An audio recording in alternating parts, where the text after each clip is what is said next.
Well, thank you all for being here. I am joined with Alice Creischer tonight to discuss Ricochet, Cultural Epigenetics and the Philosophy of Change. It was released in September last year with Lejar Forlag in Oslo. Thank you to Lejar. I know that Eva and Ingrid and Jørn wanted to be here, but didn't feel it was appropriate at the moment to travel from Oslo. So I wanted to thank Hopscotch as well for the invitation, and I wanted to try and sort of précis Chapter 5. This is the 4th launch event for Ricochet, and I've tried to sort of loosely stick to a chapter each time. So this is kind of more of a focus on Chapter 5, the viral infection of political extremism, and then we shall digress. So I've tried to condense what's actually quite a long chapter into a few pages, and this is kind of on the viral infection of political extremism, but also white supremacist democracies. To begin with, I would like to address the first part of the title of this event, the viral infection of political extremism. I'm going to briefly explore one particular argument for how we got to where we are now with regards to political extremism on the global stage, and to ground what I'm calling white supremacist democracies. A fairly straightforward observation that I make in Ricochet, Cultural Epigenetics and the Philosophy of Change is that authoritarian governments, in seizing the apparatus of liberal democracies, are more than able to subvert and corrupt them for their own means. But is democracy itself fatally flawed in this regard, and what might come after it? Clearly, the concept of democracy has meant many things to many people at different times. But the fact that the rioters and would-be executioners who stormed the US Capitol 1 year ago, of those, very few actually turned out to have far-right political beliefs. This only illustrates to me that at the end of the day, conservatives will go along with any action that they believe will put or keep them in power. One can also see this across history, and clearly the empowerment of Putin's regime is a case in point. As Hannah Arendt discusses in The Origins of Totalitarianism, extremist groups such as the dictatorial communism of Joseph Stalin or the Nazi Party under Adolf Hitler mimicked the social apparatus of the non-totalitarian state. For example, the Nazi Party created lawyers' associations, teachers' unions, and indeed militia that replaced, as it were, the healthy cells once in power.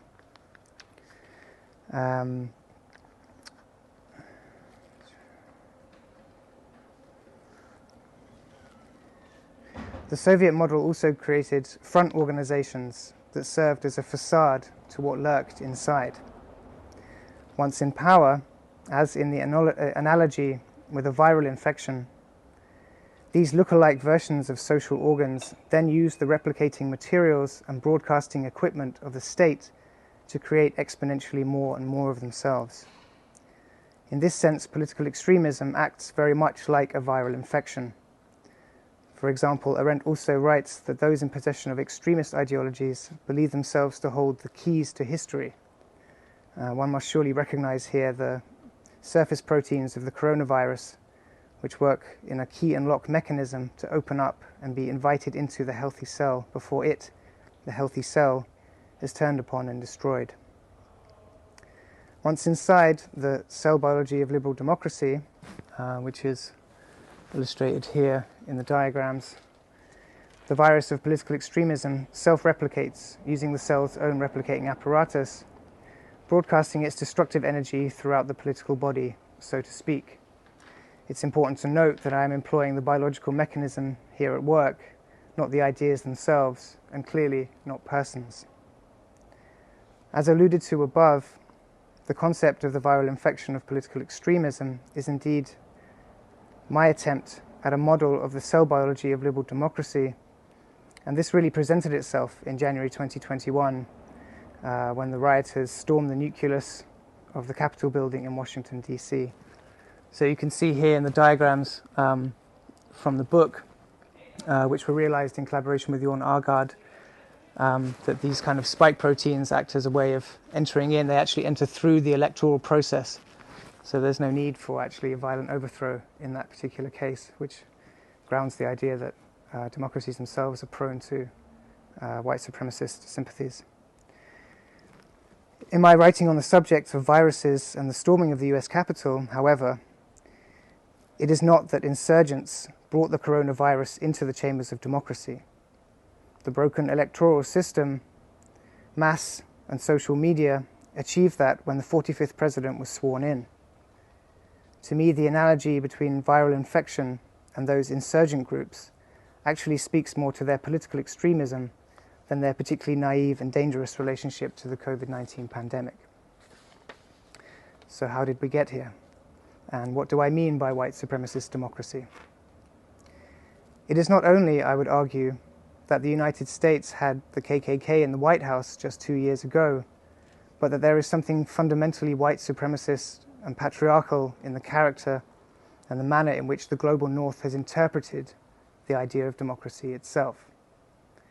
For example, anti-Semitism lies at the core of the emergence of the European colonial nation state, in its radicalization, in its racialization of Jewish persons. To ignore the historic reality that Jewish persons have been unable to integrate into the bourgeoisie due to their being racialized, while being rejected by the proletariat because of their perceived wealth and status, is, in my view, anti-Semitic. I should add that this is the position that Hannah Arendt took in 1951 when she wrote The Origins, which I am, as it were, replicating now.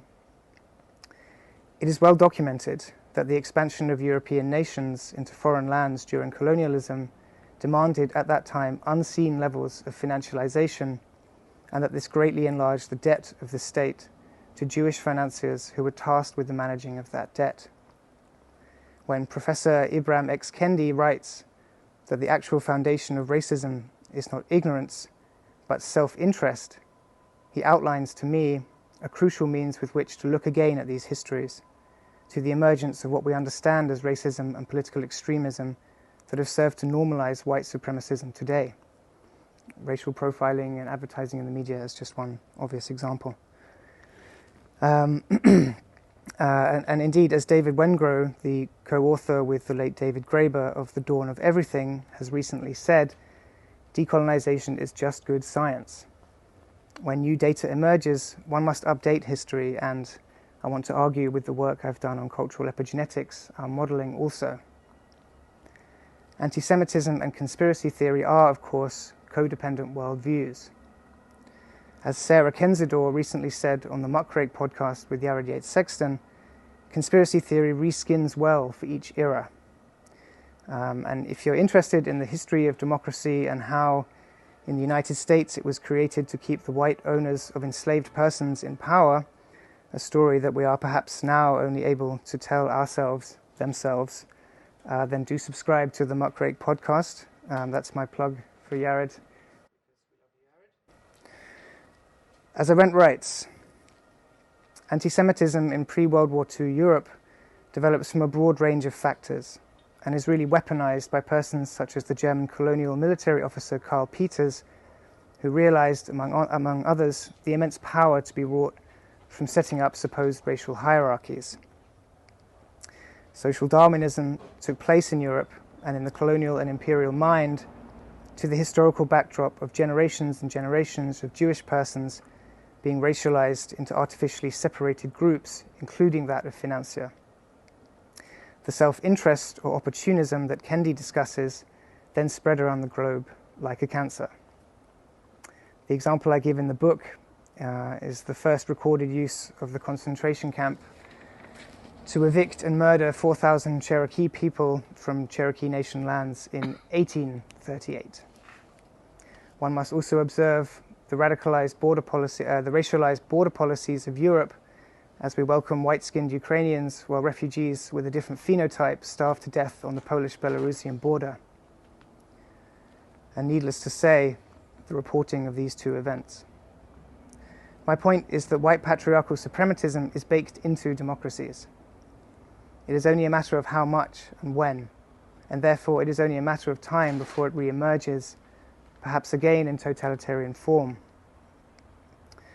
The ancient Greeks themselves, according to Kendi, believed that they were culturally superior to those in the north or south of Greece. This had more to do with culture and lifestyle, but in a manner that still resonates. For example, they derided the Persians of the north for not playing sports in the nude outside and therefore, as they believed, having paler skin. The next slide, please. In Stamped from the Beginning, The Definitive History of Racist Ideas in America, 2016, Kendi illustrates a mechanism that I think we will pick up on again today, which is the process of creating false homogeneous groupings of persons as a means to then split them off, to divide and rule, in other words. What Kendi found is that markets played a central role in the creation of the concept of race itself. He describes the work of Gomes Llanas do Soara, a chronicler of Prince Henrique of Portugal, also known as Henry the Navigator in the 15th century AD. Essentially, Henrique was the first European to travel directly to the sub-Saharan parts of the continent of Africa and enslave and remove persons rather than buying sub-Saharan enslaved persons from North African middlemen. In so doing, Soara created a gross generalization of the different ethnicities who came to be auctioned in Portugal in the year 1444. And in order to justify the buying and selling of human lives, Soara portrayed these peoples as bestial sloths who had to be rescued by Christianity. But what's more, each of these diverse ethnicities were amalgamated into a single inferior race. That's from Stamped from the Beginning. Fast forward to the legacies of racial thinking in the 21st century, and again the watchwords of Arendt concerning the emergence of the totalitarian state resonate. Quoting now from The Origins. What we call isolation in the political sphere is called loneliness in the sphere of social intercourse. Isolation and loneliness are not the same. I can be isolated, that is, in a situation in which I cannot act because there is nobody to act with me, without being lonely. And I can be lonely, that is, in a situation in which I, as a person, feel deserted of all human comradeship without being isolated. Isolation is that impasse into which men are driven when the political sphere of their lives, where they act together in the pursuit of a common concern, is destroyed. As I argue in Ricochet, what has truly divided us into individuated subjective experiences of the world is the communications technology that we carry around, most of us, all of the time, the mobile supercomputer or smartphone. If technology and the internet have cast a kind of spell on me, perhaps in order to break that spell we need a different spell first. And so at this point I turn to you, Alice, some of your observations concerning your reading of Ricochet perhaps tie in here. Yeah, I think the common connection between the two of us is this, what you told about isolation, right? But I was also, when I was reading Ricochet, it was also for me this kind of effort to spell some kind of continuity in time. Yeah. And then I had, these days I remember Thomas Mann, The Magic Mountain, a lot. I don't know if you read it or if you, I think it belongs to my teenager books which we had to read in that time. So the hero of Thomas Mann in The Magic Mountain is Hans Castorp, and he spent 7 years in a lung sanatory, right? And he was completely occupied with himself or with the world in the lung sanatory. And the last chapter of Thomas Mann is when the First World War broke out. And then Hans Castorp had to leave this sanatory. And this, for me, it was absolutely readable now with our situation in the COVID time, where we were isolated and very occupied with ourselves, and now the war is breaking out and nobody is talking about the incidence rates anymore, even if they are really, really high now. So this was my parallel, right? Yeah, which I thought about, and especially about isolation. I don't know if we have enough time that you could read the passage of Thomas Mann. Sure. Should we do that? Yeah? Okay, then I pass you the passage because of my English is so horrible. It's not good for the Thomas Mann. Okay, then you read. Thank you. Okay, it's the whole page? No, it is the half page. The top half, yeah. Okay. Time. Yet not the time told by the station clock, moving with a jerk 5 minutes at once, but rather the time of a tiny timepiece, the hand of which one cannot see move, or the time the grass keeps when it grows. So unobservably, one would say it does not grow at all, until some morning the fact is undeniable. Time, a line composed of a succession of dimensionless points, had gone on, in its furtive, unobservable, competent way, bringing about changes.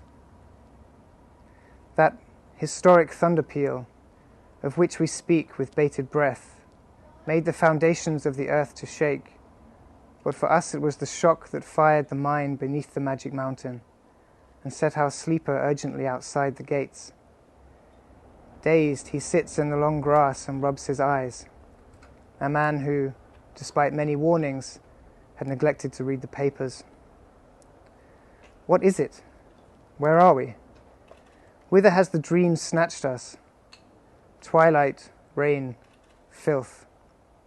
Fiery glow of the overcast sky, ceaseless booming of heavy thunder, the moist air rent by a sharp singing whine, a raging, swelling howl, as of some hound of hell that ends its course in a splitting, a splintering, and sprinkling, a crackling, a crustacean, by groans and shrieks, by trumpets blowing fit to burst, by the beat of a drum coming faster, faster.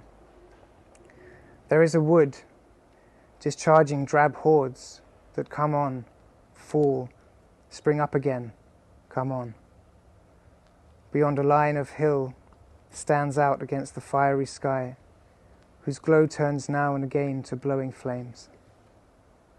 About us is a rolling ploughland, all upheaved and trodden into mud. Nude, branchless trunks of trees meet the eye. A cold rain falls. It is the flat land. It is the war. And we are shrinking shadows by the wayside, shamed by the security of our shadowdom, and no ways minded to indulge in any rodomontade, merely led hither by the spirit of our narrative, merely to see again, among those running, stumbling, drum-mustered grey comrades that swarm out of yonder wood, one we know, merely to look once more in the simple faces of our one-time fellow of so many years, we know so well, before we lose him from our sight. Yeah. Yeah. Good. This was so far to Thomas Mann and the break of time. And The passages which touched me most in your book was Hannah Arendt's description of isolation in totalitarian systems. And I guess this is also this kind of break of time. And you just quoted just what I wanted to quote, so okay. But I think this destruction of solidarity into many, many individual groups and their own concerns was what makes isolation. And also not only this destruction of it in many groups and many concerns, also this kind of surveillance, mutual surveillance, as well as in the state. But we should not keep on our mind that we have also in this destruction of solidarity and in the isolation a kind of mutual surveillance all the time. Yeah, and the effort... Like a kind of self-surveillance, you mean? Like a kind of self-surveillance, yeah. And what... yes, in connection to your book, for me, this kind of rupture of time and the rupture of social connections have in common that it is a loss of meaning then. And so this... and you mentioned the comparison to David Graeber's and David Wenkroth's book, and I told it to you immediately when I read your book. And it is the same thing, the same effort which we did with our Potosi archive, and I think it is this kind of effort to make meaning in this kind of rupture of historical time. And this has a long tradition which is called hermeneutics. Yeah. And I guess hermeneutics is rightly suspect, and this is also something I admire in your book very much, because you keep emphasizing your suspicion to hermeneutics in your book. You keep on asking yourself what you are actually doing. And also now when you read this manifesto, I think it is a part of that, what you are keep on doing, asking yourself, what I'm doing with this hermeneutics. And you are referring to some kind of conspiracy theories like the wise men of Zion, the evidence of white supremacy and so on, and we can come on with this until now. The need to invade Ukraine is a hermeneutic enterprise, and also the need to allocate 100 billion to armament the German army now is also some kind of weird hermeneutics. Really, even now when we have the news of the global warming, right? What I would like to compare is I read this book of Fritz Kramer I bought in the flea market. And it's interesting also concerning white supremacy, because he is researching about the imaginary ethnography of the 19th century in Germany. Yeah. And there he's referring to a very, very strange and peculiar ethnographer and mythologist, Friedrich Creischer, and whose encyclopedia on symbolic and mythology of the old Völker, people, the folk, yeah. Yeah, old folks. That was a standard work in the 19th century. For all philosophers, Friedrich Creischer was the standard work. And he described the beauty of the white race and how it is celebrated. And the celebration is strangely mixed with the admiration of foreign and ancient cultures, and the description of phallic cults and bacchanalia, in which Kreuzer's unacknowledged homoerotic longing is allowed to play out.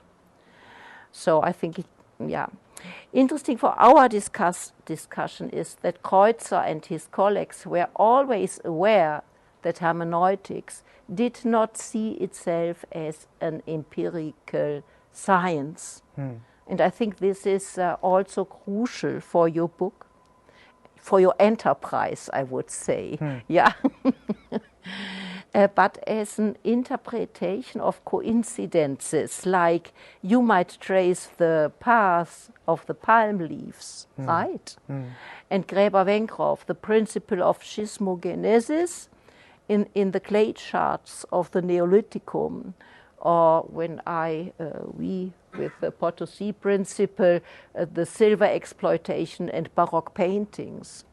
Actually, that is not a kind of statistical or empirical truth. Actually, it is some kind of finding. Yes, and they refer, this Creischer and his colleagues, they refer to the ancient literature in which the fly of the birds, lightning, or a chance encounter in fateful moments, and I repeat, fateful moments become a sign or symbol, the symbolic form of thought. Creischer is quoted as saying in the book, this symbolic form of thought forces man to set himself as the center of the world and in all the realms of nature, to always reflect only himself. So even these hermeneutics see themselves in a mirror cabinet very, very precisely. And but Creischer said, and I think it is some kind of idealistic, typical German philosophy that he says, okay, how to overcome this kind of mirror cabinet, and he said it is the affect. And in the case of Creischer, it is absolutely the homoerotic projection he has. But what about the fateful moments? And I think this is the fateful moments in which we find our sharks or our palm trees or our silver veins, right? Yeah. It is obviously that all the scholarship of Creischer takes place in a century where colonial and social crimes are commonplace and obvious, as it is now in this present. No matter how thorough and careful our research is, I believe we are not far away from Creischer in our basic methodology. Yeah. We have concepts, epigenetic, schismogenetic, or the principle of primordial accumulation in our case, that we discover in the shards of time, we encounter in our search for meaning. We wish to have the hall of mirrors of our own projections through an affect, to leave this hall of mirrors through an affect. Creischer described it as longing, but we must insist that beyond projection there is empathy, which is the basis of our solidarity and also of our methodology.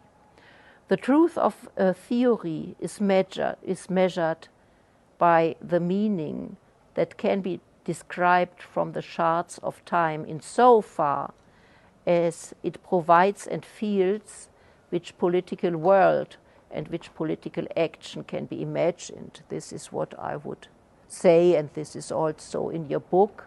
And ultimately, I would say and conclude it feeds conflicts. Yeah. Okay. Yeah. Thank you. Yeah. I guess I would agree with a lot of that. And as an individual subject, of course, initially you always have to acknowledge that, right? Your individual subjectivity. I think in the preparation of Ricochet, there was also not just about the message, but the medium, a decision about the way in which I would try to be accountable for the history and the story that I'm telling, and accountable for my own positionality. And I think that the decision to produce this research in the form of a book is also a different decision from doing it as an art installation or doing it as a podcast series or something. Specifically because, and I think you really picked up on that idea of immersion, and sort of being kind of immersed in the text and immersed in the flow of how the thing is delivered. And then, of course, there is a very critical approach to the very mechanisms of knowledge creation itself, and speaking from my position of privilege. And then I think there is like a sort of frisson where I want to sort of, I think in maybe 5 years I would agree with you that, or perhaps in 5 years I would agree with you that there is this kind of limit to that, that one is being driven by the desire to sort of step outside of oneself and step outside of the historical moment.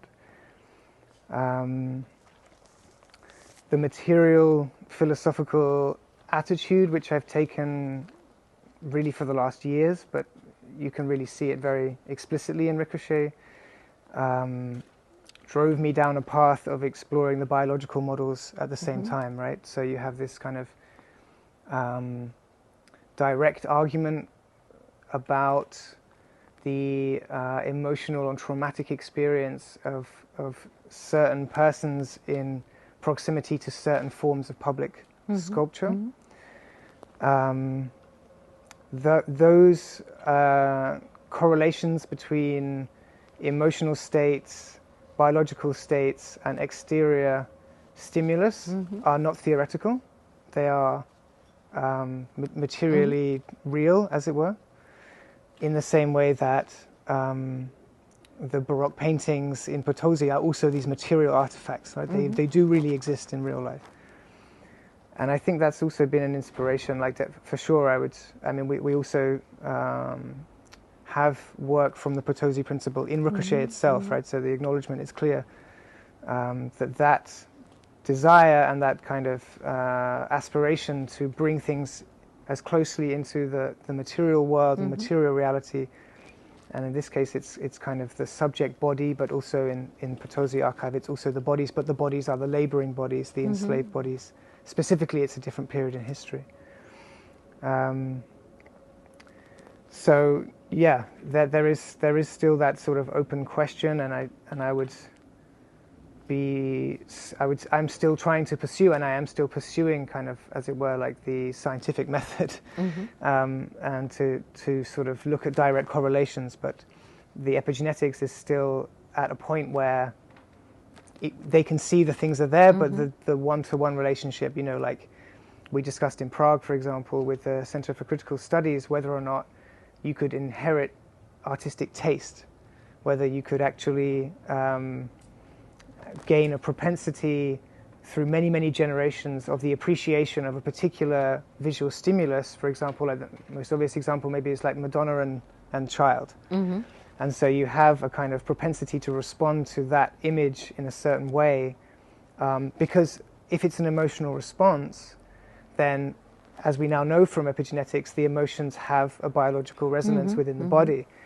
So again, it's not possible to really put your finger on it, and maybe we don't want to be so precise. Maybe it's not, you know, when things start to get precise, they often become unpicked in the future, and they often become kind of disproven, or people realize things are more complex, which is why I really appreciated your reference to the dawn of everything, which is just, I mean, I hope it's not kind of naive to put it like this, but I feel like the work in Ricochet, and particularly on the sacred palm tree, the sacred date palm tree, is kind of like a reader which fits into the mechanisms which are being described in the dawn of everything, you know, where they're talking about, well, actually there is not this linear progress of like Western democracy and everything. No, absolutely not. It's always been backwards and forwards, small groups within cities, actually big groups outside of cities,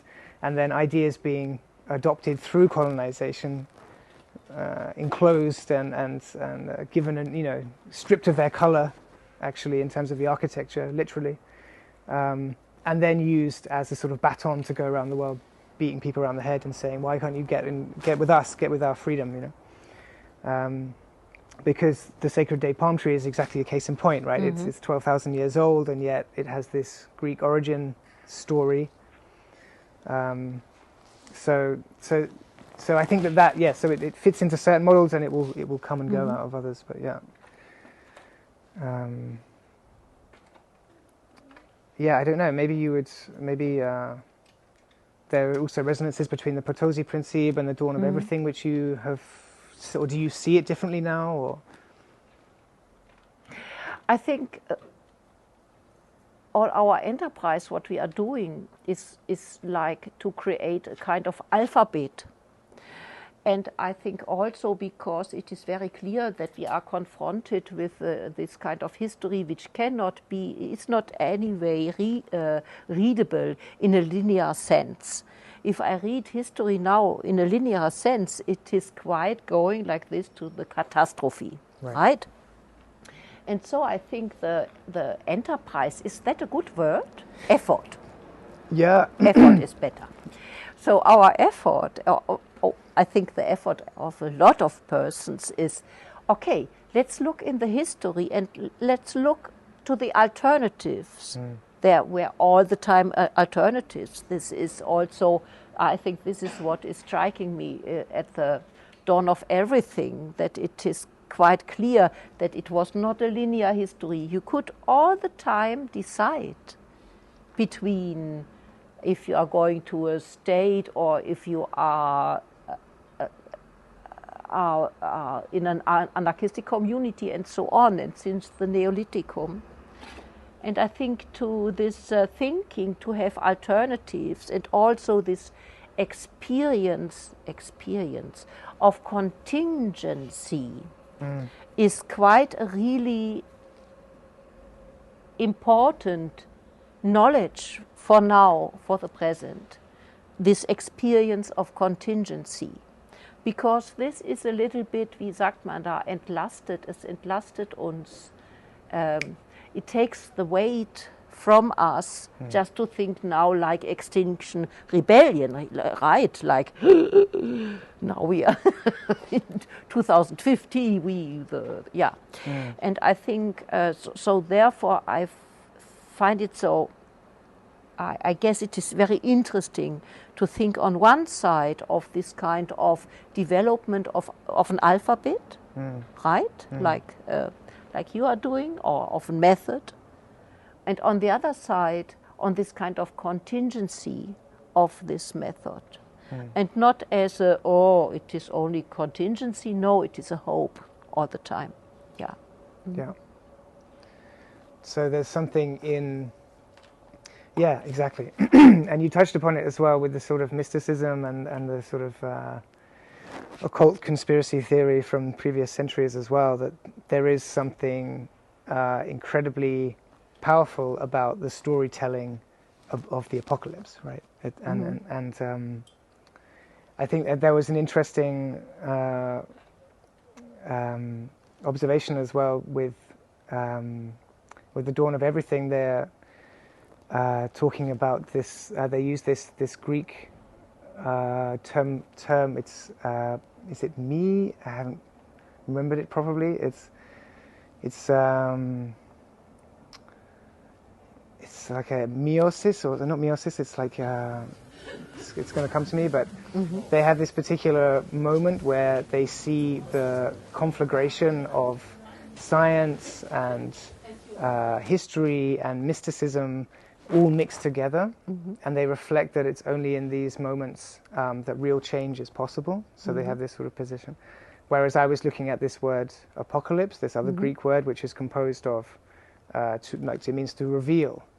And so what you realize is that the Greeks did not mean actually that you have an apocalypse. Sadly for us, in this moment, it's a regular event. It happens, and then we get back up again on our feet, and we build it back together again, and then it happens again. And there is something very dangerous, clearly, about this sort of narrative of apocalypse, because it creates a kind of magnetism for people who are scared, and people, for example, who are coming out of the military or the police with PTSD, and then they are sort of taken advantage of by these extremist groups, and then they are kind of persuaded into this narrative of the savior complex and all the rest of it, you know, and like survivalism and so on. So I very much appreciate that idea that in any given moment there is always an alternative, and one must always look at those contingencies. Yeah. To keep the kind of dialogue critical and to keep people in that kind of critical approach is somehow harder. People do respond to the sanatorium, unfortunately, and they do go into their mobile phones, and we all do it. Like, we all hide away, and we all take some sort of emotional response from refreshing the timeline.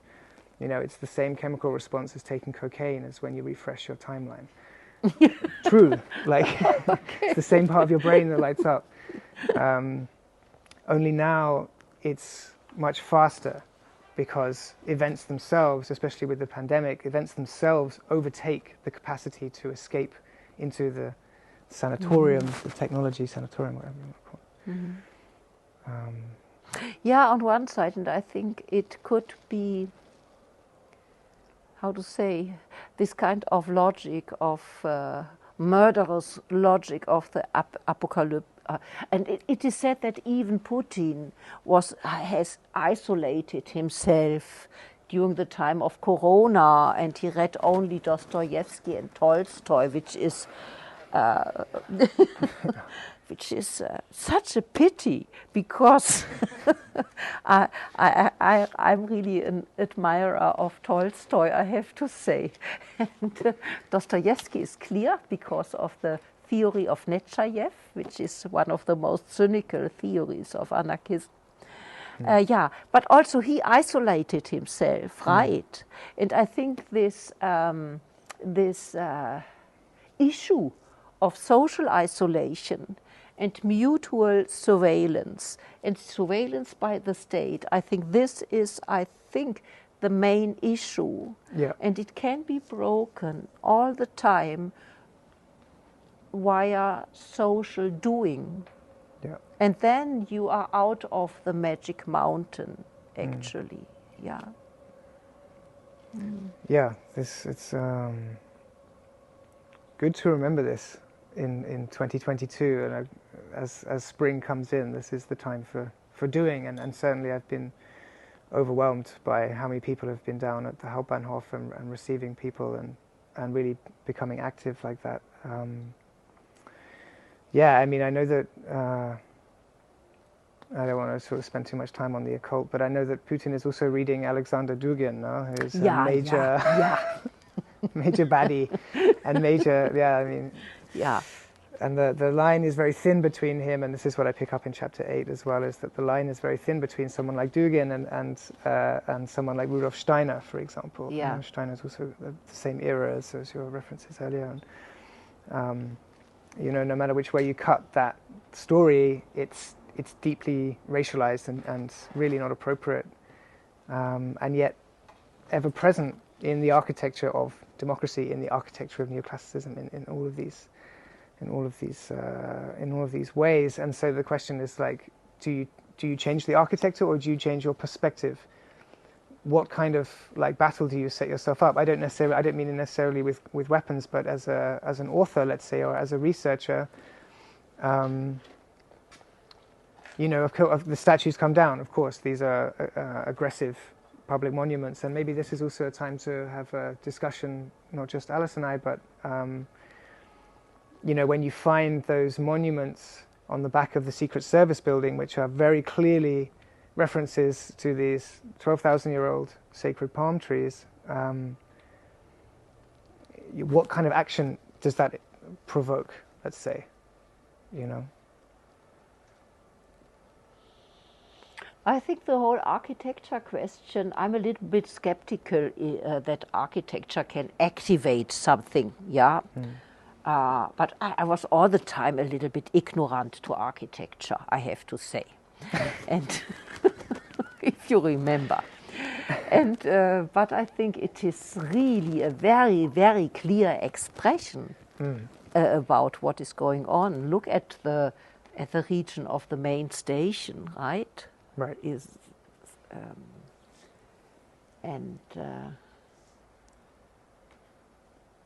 And if you are referring to this antique architecture, this kind of Renaissance thing, it is interesting that they discovered this architecture, the whole Renaissance, just in the time when the huge, big first enterprises started for the colonialization of South America. This is exactly. And where a lot of money went back, and you had the first mercenary armies, for example, right? Yeah, and Yeah. and then you have the development of the theory of aesthetics at the same time. Mm-hmm. Yeah. Yeah, but maybe we should open the. Yeah. If there. Yeah. Mm-hmm. I have your book with trouble, but I must admit I haven't read it in detail.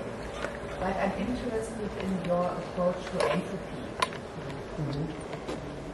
And maybe also because you just mentioned PTSD, you have Freud's idea of entropy and trauma. In trouble, entropy is being used as a kind of end state. So it's a way of like describing an endpoint to a system. In that sense, I found it less helpful as I've gone on since that time, because in a sense there is very much a kind of urban approach in trouble, which is kind of looking actually at a kind of, even though I'm always going on about non-linearity in the book, there is a certain kind of linearity to the model, right? So it's about hunter-gatherers, small villages, urban enclaves. So there's this crystallization process. And then there is a kind of entropic use of the natural environment that's going on at the same time. What I've kind of reflected on since then is that, so when I started to work on Ricochet, I was quite sort of critical of trouble, actually. I've sort of come to more peace with it now. I enjoy to read it again now, but I was in a sort of critical mode, which I think is quite healthy. So it was 2017 when I wanted to explore mutation, because also it was a systems approach, so I wanted to look at biology. Also still kind of with a little bit of Manuel de Landa in mind. And so I started looking at mutation and the far right. And as I sort of got into this sort of biological field a bit more, it was suggested that maybe epigenetics was also something that could be productive. So without going into too much detail in the biology, or unnecessarily perhaps, what one finds is that actually mutation is entropy in reverse. So it's actually not teleological. It doesn't have an end state. The whole point of mutation is that it's infinite. There are infinite mutations. So long as there is life, there is mutation, and indeed life is born from the initial mutations in the very first cells, billions of years ago. So in that sense, my relationship with entropy has also changed. And I think I would probably try and take the investigation somewhere away from that now. With regards to PTSD, I don't think people with PTSD have the option of stopping, of this entropic process, of coming to an end. From my understanding, it's more that one has to adapt regularly to an ongoing series of emotional and psychological states that have become sort of recurrent. In that sense, one could make some sort of analogy with the mutative process, but I haven't really explored psychology ever, actually, so I wouldn't really want to do that. Yeah.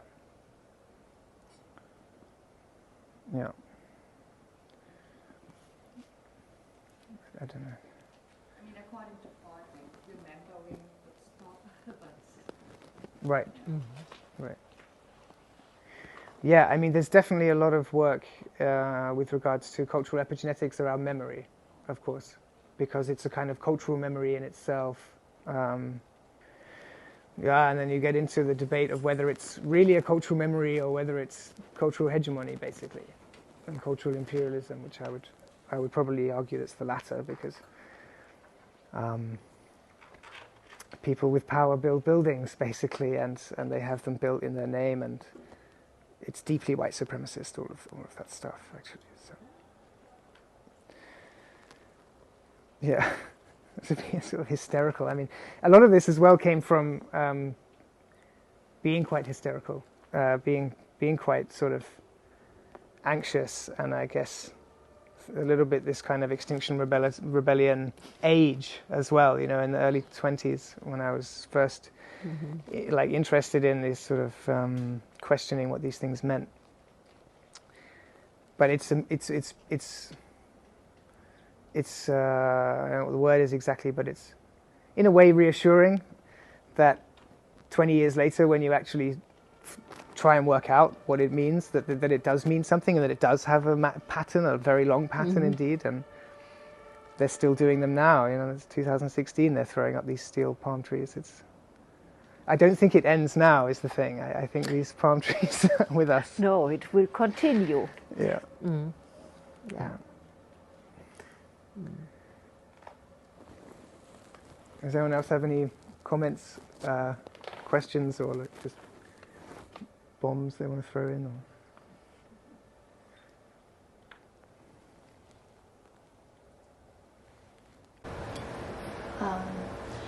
I'll try to frame a question. I think also in chapter 5 for me, this pinpointing of the isolation, the problem of isolation and its possibility to destroy public life was how I ended up taking away from that. And it's interesting that you're talking about it destroying subjectivity. Is subjectivity in public life, like what's the relationship there for the possibility to gather it? I think for me it's a bit unreal to think about the coup in the United States and say that political side of things would somehow be because there's isolation. Maybe you guys can talk about that more. Any thoughts, Alice? Or? No, at first you. I think that it's a good question. It's a nuanced thing, isolation, right? But I think it's documented that we talked about the trenches in World War I earlier a little bit. For particularly men, I think there is this sense that the real only exists in conflict, in direct, violent rebellion, as it were, and that their moment of history, because they see it as such, is brought into action through this kind of hysterical or this kind of confused insurrection. And I think that kind of idea that it is physical violence, it is the lynching of the vice president that is going to solve this problem, that is going to defend whatever principles they believe they're defending. That is a mentality which is deeply tied up with isolated, lonely minds which are vulnerable to online manipulation. I think that's fairly well documented. Again, their kind of version of reality is also mediated through technology, right? So a lot of them are in their kind of live blogging, whatever, like live streaming their experiences. It's almost unreal even while it's taking place. Can I add a part to the question, maybe? Because sure. I mean, isolation, but that whole lone wolf theory, I think I find also problematic. Yeah. And I feel in the more closely Aaron chapter of the book, one important point for me that you documented there was also the collectivities that are created for isolated people, potentially, and sort of you create a larger group that is isolated together, which I think was very, for me also strongly documented through sort of looking at the lawyers' associations that were then taken over as one form, but I think also today, I mean, these extremist groups are organized, very, very well organized, and bring isolated people in, but then forge, I think, also bonds that are, and I think, in the reaction to the pandemic and to the restrictions in the pandemic, you see very well how important the collectivity becomes in that. And so I just wanted to add that, I think, to the table in the sense that there are larger isolated groups that are organized that I think for me is important.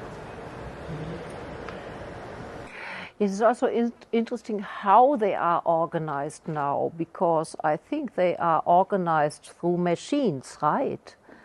They are organized through through hashtags or and so there is no, and through special mechanisms in this machine, in this digital machine, and I think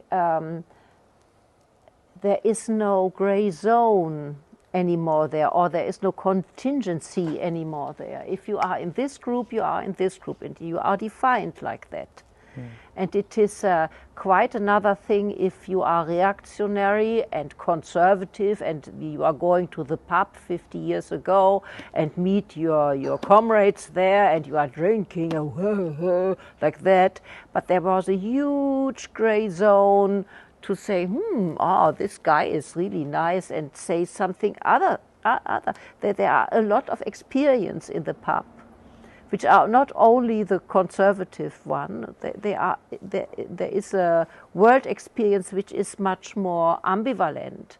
And I think the most threatening in this kind of digital socialization and organization is this kind of 0-1 order, without any ambivalences.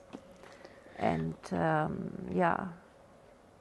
Yeah, I mean, I think you've highlighted like my left-wing bias, right? So they're isolated from good ideas. One could say they're isolated into a world where there is not this counterpoint, because it is quite. But I think it's not just from a balance in the political discourse. It's also just following a kind of rabbit hole where actually none of it really even makes any sense. I mean, particularly with the QAnon stuff, it doesn't take a smart individual to put those things in and be like, none of this makes any sense. Of course, they are encouraged into the insurrection in the Capitol, right? I mean, even the president himself is like, this is the right time, let's go and do this. But I think in terms of how they are able to be, turning up in Dallas expecting JFK to suddenly pop out of thin air, it's a really developed psychosis, really, that is possible through technology, through isolation. It is definitely partly, it must be to do with not having a nuanced set of opinions around you, and I think the left is also vulnerable to that. Do you think that the right-wing extremists, the type of surveillance that the left-wing experience doesn't apply because of their tendency towards white supremacism? Is that something you would claim? I think, What's the relationship of surveillance towards these groups that are supposedly isolated? Yeah. it's really a dark time, I think, in that sense, because anything which the left can cry out and be like, cry foul and say, like, that we're turning into we have turned clearly into a surveillance state. This is not really ambivalent and ambiguous anymore. The right can just claim it as well, and they can just say, well, yeah, the left can say, well, the vaccine companies are making huge profits and there should be vaccine diplomacy globally, and the right can just say it's all about injecting microchips into, it's like no argument registers with the right anymore. There is really no argument anymore. But wasn't it the same the whole time in history? You mentioned this kind of mimicking of totalitarian states, and I remember my impression when I went to visit the concentration camp in Sachsenhausen. If you are there, it is like a kind of perverted welfare state. This is what in Sachsenhausen, what are your experiences, is, oh, we care for you. We are the welfare state. And I think this ambivalence was all the time there. And it is not new. It was all the time there. And I think it is really this kind of which side you are on. But it doesn't lie in any methodology or any theory. They are completely, wie sagt man da, appropriierbar. Appropriated. Yes, they can be completely appropriated and corrupted. Yeah. Yeah, I mean, I think things are more complicated than maybe we like to believe as well. I mean, there are always people with strange political alliances, which, like international nationalism, for example. That people are running around with these eagles as the national symbol, but somehow it's a global brand for nationalism. There are always these contradictions as well, and we think, okay, an intellectual can take those things apart. Yeah. I remember also I looked at the demonstration in last summer when they were storming the parliament. And it was very interesting to watch them because I think they were absolutely surprised by themselves. Yeah. And also all these isolated people were coming, and it looks a little bit in the Tiergarten, it looks like Woodstock, completely. It looks like Woodstock. Yeah, and then they stormed the parliament, and I think it was this kind of dynamic. We are all here, we are not isolated, it was this kind of, wie sagt man da, euphoria to be together. Yeah. Without any idea and any sense. Yeah. And this was, strange to look at. Yeah, it must have been insane. It must have been very, very strange. I mean, the one thing that we are saved by at the moment, also with this example and also the one in the U.S. Capitol, is that a lot of these groups lack this central galvanizing mechanism, right? They lack actually a coherence at the central of this stuff. That's why it's good that QAnon is as nonsensical as it is, because if it was done better, it could have much worse consequences. And that's what we have to, we or I, whatever, like people that want to have a world in 50 years, have to really keep our eyes on and be sensitive to. I think this is this sort of dual moment of like, don't panic, don't let go of this moment where maybe we can really push this white supremacism, really far. Like, this is a time to really push harder.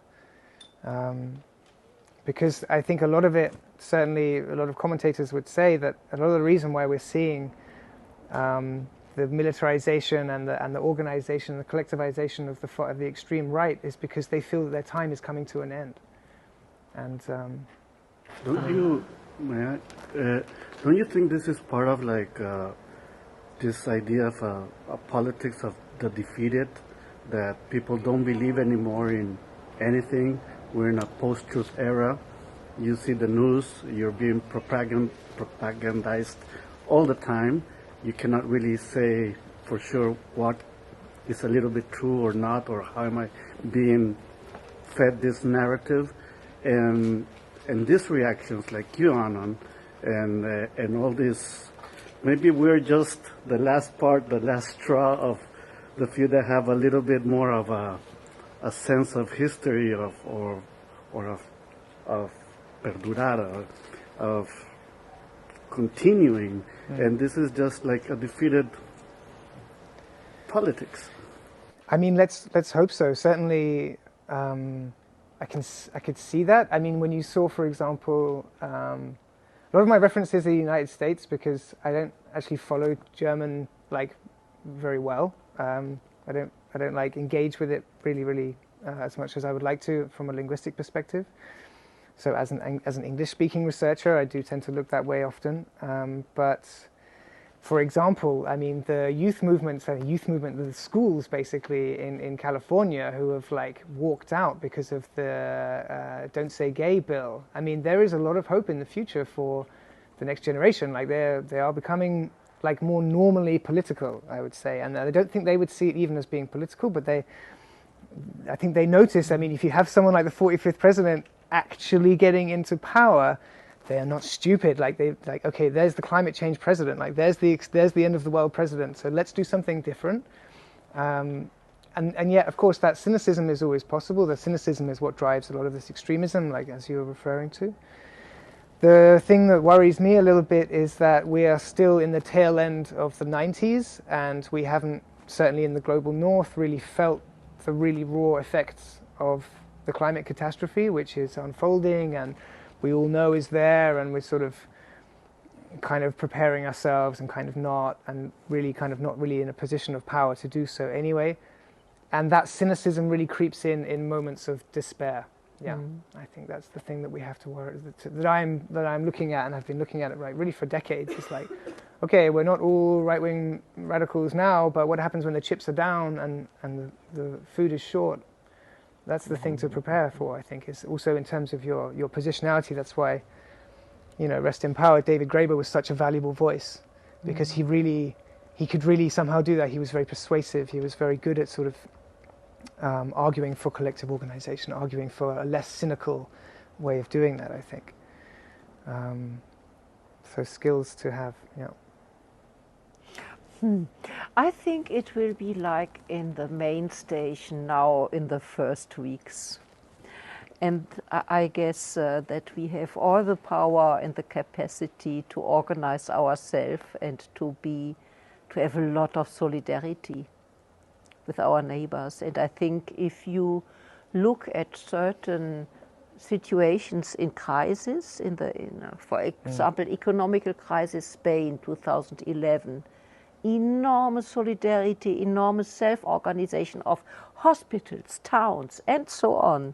It was enormous. I remember the crisis in Argentina, 2001, enormous power of self-organization, neighborhoods, occupied factories, and so on. And I think if the reality comes to us, and it comes very heavily, then this kind of power of self-organization and solidarity and empathy is there.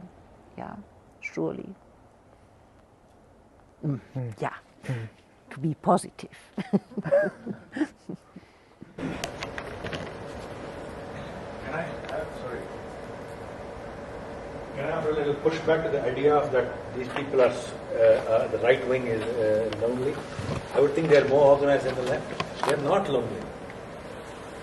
Crowds give them power. They have really understood this. It's really, when we say the machine does the organizing, they're still able to bring bodies to the picket line. And it's a new picket line. It's a new organizing principle. I actually think that this is a logical fallacy. To think that they are isolated. They are isolated in their in the thinking. but there are enough kernels of truth that they've been able to stitch together for the knowledge, for the quilt that makes their worldview to be quite robust. It's really simple as that. I mean, and every time we have this kind of argument, we have a situation in the world that illustrates this a little bit. While we are arguing about pro-Russian and anti-Russian, it's actually much simpler for the right wing in a way. It's about the power of power, accumulating, collecting, accumulating, collating, and then using it. Siddhartha, they are organized, but they are isolated, I would say. They are isolated from social reality. They are completely well organized, and they can also have the grip on violence, on occupation, on and I think you are completely right. If you see the neoliberal strategy and the right-wing strategy, it's like that, right? But they are isolated from solidarity structures. And at least, I think, and I think there the catastrophe will play for the solidarity structures. They will lose. Yeah. But it's interesting you said that those solidarity structures are these echo chambers in social media. I mean, no, you don't think? No, I don't think. The solidarity structures are just now at the main station or in the neighborhoods and so on. I think they are just developing in these holes, or what I think is also interesting that you now have in the USA a new organizing structure, which is really big, also organizing strikes at Google, or what I heard from Puyan, this strike at Columbia. And this organizing doesn't happen digital. It is happening with phone, with knocking on the door, just with really personal visits. And I think, which is really interesting, it is not like this compact thing and so on, mailing to thousands of people, go to the demonstration. It is just knocking at the door of your neighbor. And I think this is an interesting development. Yeah. But one thing, sorry, that I also, while you were describing your experience at the demonstration where they stormed the Reichstag, of Woodstock and so on, made me think, same with the Capitol, they manage over and over to push themselves into the center, not only of attention, but also of the city. They're the ones who really take that place over. And when I think about, let's say, more leftist countercultures, that happens, it sounds like a festival, but that festival happens somewhere in Brandenburg, isolated, happy 4 days together, lots of solidarity, and then you go back into your isolated world. So I wonder also in that sense, the isolation, I'm sure there's an element to that, but for me also it's very central, and it's very centrally organized and visible amongst society. It's not something that for me, we're not in the 90s where the NPD was around and that was it. Right? And the terrorism that went along with that, obviously, but I think we are really in a time where it's very central. They're sitting in parliament, they're getting millions and millions for their research, for their worldviews to be stitched together. I also have trouble, I have to say, with this notion of isolation. I mean, it's been allowed to get worse and worse. It's been allowed, right? I mean, you have groups in Germany only last year who are stashing weapons, and they have entire plans of how to take down governments, and they're let off. I mean, they barely spend a night in the cell.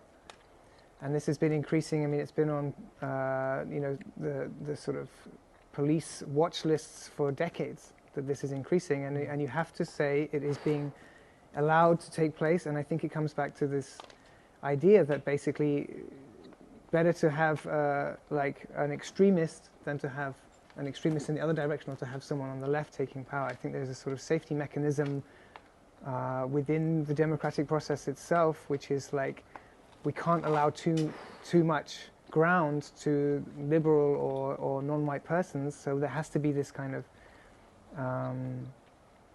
like bulwark who will be willing to commit violent acts in ways which we don't have to be responsible for finally, but which will benefit us and will keep the status quo in the way that we need it to.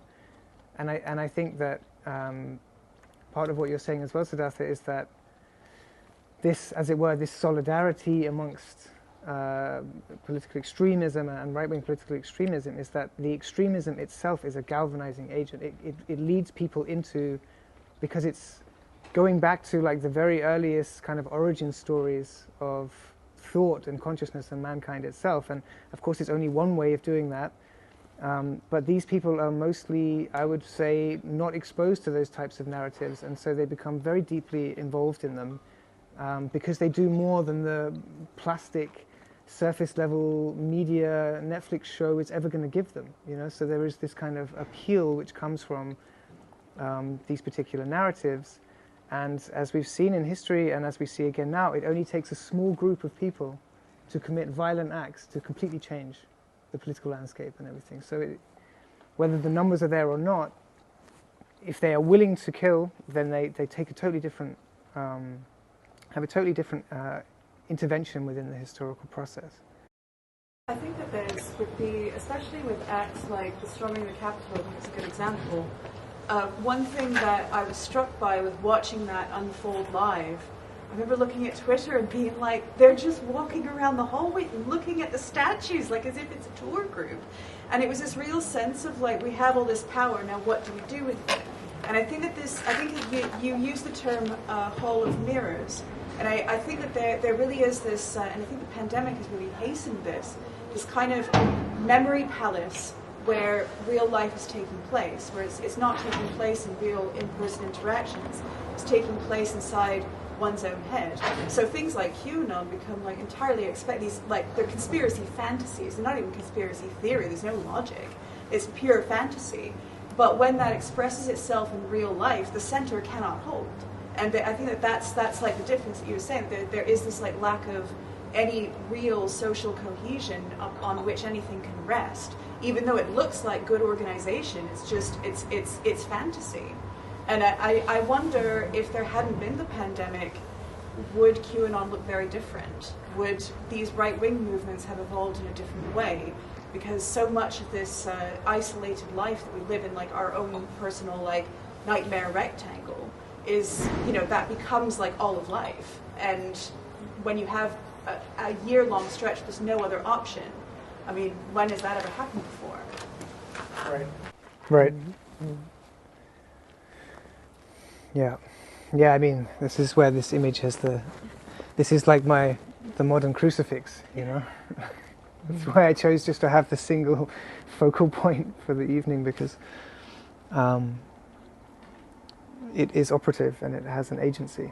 It definitely has an agency. And I wonder if we'll also look back and just be like, I cannot believe we immersed ourselves with that amount of exposure to mobile supercomputers, which are, as you say, like self-surveillance and active top-down surveillance at the same time. It all happened very fast. You know, from one year to the next, it was like this discourse slowly emerging about, you do realize that we've all walked into a world where private corporations know where you are all the time. Like if you have an iPhone, for sure, you have like what's it called? Like preferred locations. It's like hidden away in your settings and hidden away and hidden away and hidden away. And it tells you what your favorite places to be are and how long you've spent exactly in each one of those spaces. And that's a button. You can turn it off if you want, but no one would, because no one would ever know. But also, let's face it, we're fairly blasé about it. You know, it's cliche to say that the kinds of civil liberties that we've handed over for free would have been protested to the tooth and nail 100 years ago or 50 years ago even. But nonetheless, we have. And so, like, even before that discourse even really landed, we were already doing it. And there hasn't even really seemed to be that much reflection outside of niche discussions, like perhaps like this, or perhaps like Edward Snowden, everyone sort of thinks about it for a bit and then just goes back to normal. So I wonder, I don't want to put myself in a place where I say something about technology now, which you can never know, but I wonder if we won't find ways to extrapolate ourselves a bit from that mechanism in the future, but it will be hard because it really does feel like reality now. Like I don't think I've gone a day without checking my Twitter feed for like 2 years, probably, maybe longer. And I was super critical of that sort of stuff, and now I'm just like, it's a version of the real for me, but yeah. I can always go to Instagram.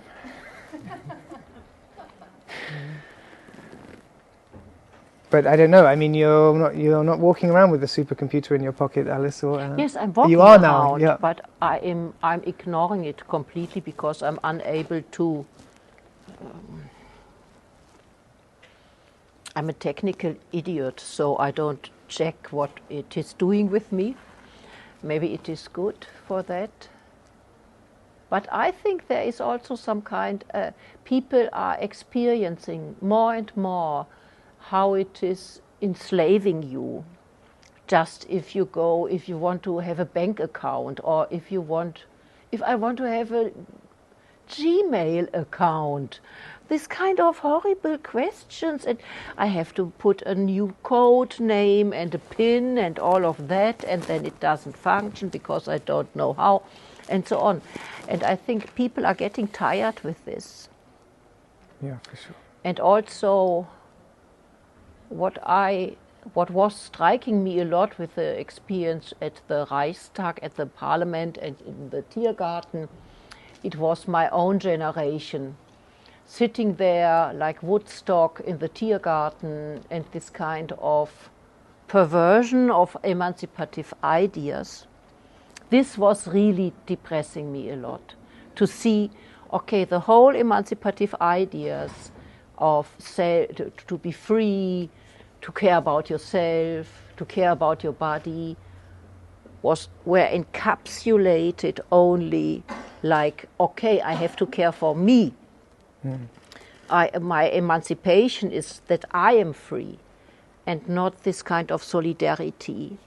And this is what was depressing me a lot, that I see that the whole emancipative ideas of the 70s are just developing to some kind of ego shooter. And I think this was developing a lot if we see the management theories in the 90s and so on. And that is a bankrupt. Yeah. And that is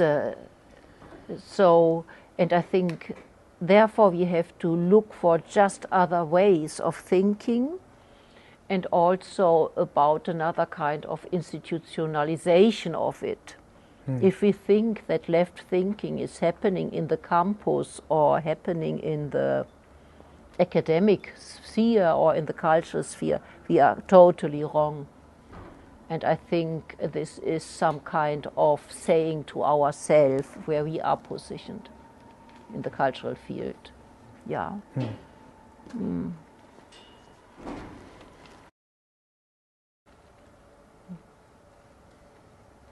Yeah.